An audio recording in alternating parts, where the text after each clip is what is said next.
Hey chicken gang, it's a beautiful Sunday afternoon and I'm down at the beach with my baby bro. Back to basics, that's what I live for.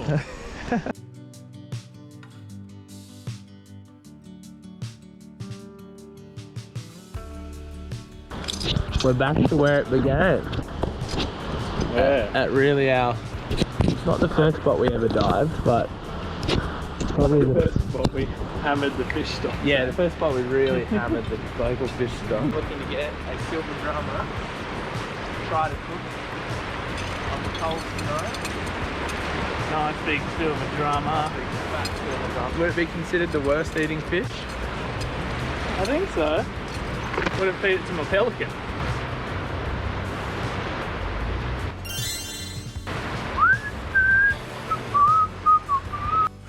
Sitting here putting these maxi fit gloves on, it reminds me of something that happened earlier in the year. I was out diving and water's really dirty. I was at just a local inshore spot and it was full of life.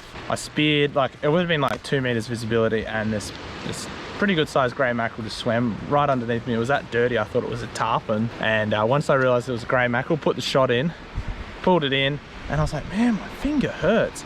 Went back to the boat and I was like, geez, my finger hurts. I jump back in the water and I spear another mackerel, and this time when I get back to the boat, my finger is throbbing.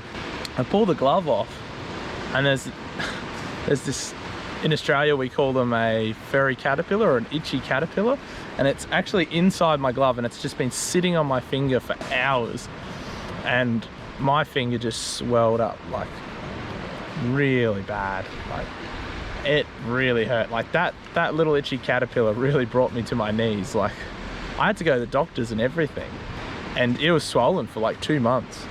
So yeah, sometimes the deadliest creature in the water can not be what you'd expect. It can just be a simple little itchy caterpillar. Anyways, better get out there. Birdies. Oh man, I've dived here in some much less glamorous conditions before, that's for sure. Hey Levi, if you're watching this, remember the day that we got some crayfish and lost them on these rocks? Anyways, time to get in.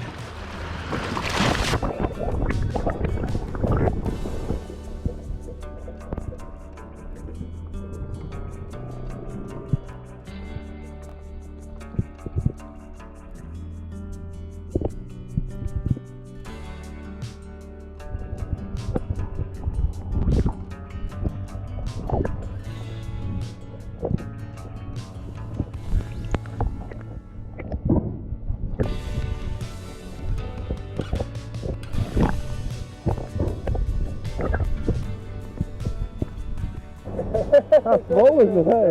Yeah. Oh, I don't believe there is a minimum size for silvers. no, I don't think so. Yeah, but this would only be about 20 centimeters. Yeah. But I might try and eat it and just see. You may as well. I didn't see much at the ledge, but I think maybe we go up that way then. But I think a big flush of fresh water's come through. The water's pretty cold. yeah, it's really cold, eh? We just came into the blue ocean water. Oh, it is so much warmer and nicer. Ooh.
Alright, I'm going to show you Uncle Rhysos' technique for getting in.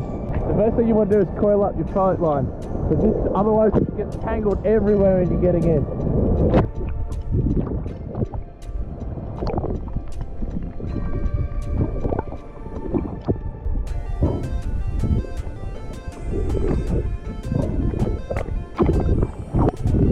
Okay, so when you can stand up, take your fins off and stand up.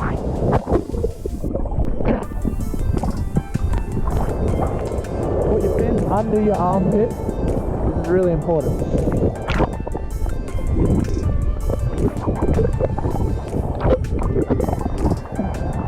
Once you get up, try to make sure you get your feet in a really good footing.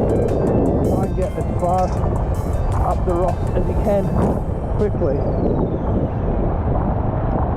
because clean-up sets come before you know it. Anyways, I'm safe now.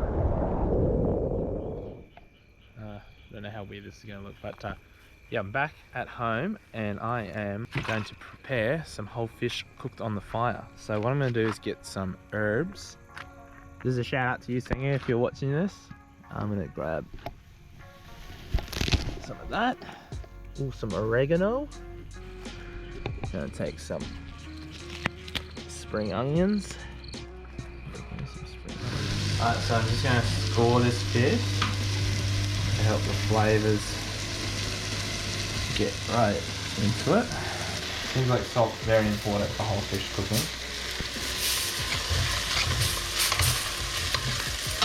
In the gut cavity, some herbs. So I'm gonna stick in there. And onions. And whatever other vegetables you have. Middle Eastern seasoning. Stick that in there. And then stick this in here. Oregano. A little bit of olive oil. You don't need much oil for whole fish baking because of the juices. Okay, I'm just going to wrap this up. And I am just going to make a little area for these fish to cook on. As you can see, I've got my Australian safety footwear on.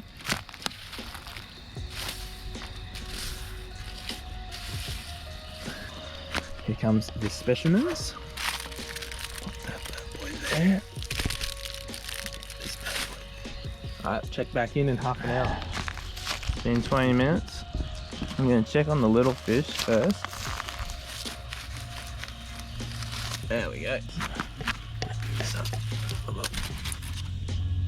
Looks pretty good.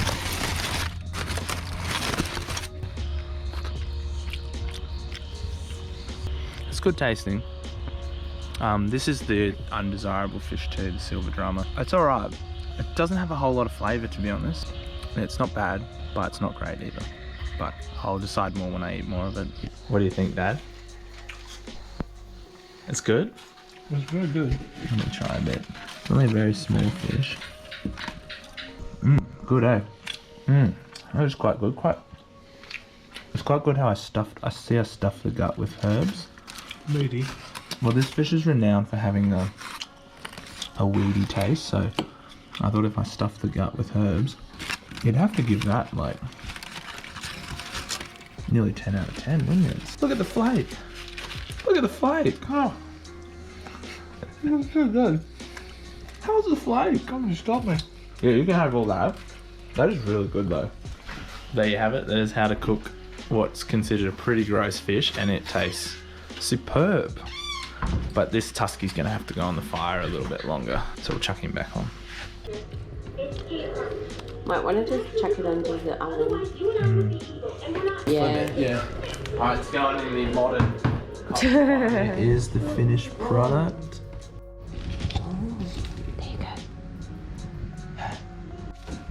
After going into the, what do we call it? Oven? Yeah, we had a nickname for it. Modern day. The modern day coal. The modern day coals. Cooked really well now, it's not overcooked. It's really nice, but I think that little drummer was better because it cooked so quickly and this has taken like an hour. I think the smaller fish lends itself to baking on fire or in the oven. Anyways, that's that for the day. Bloody awesome afternoon, and we're gonna enjoy this meal. Anyways, come eat this fish, Lily. You want some, Koalani?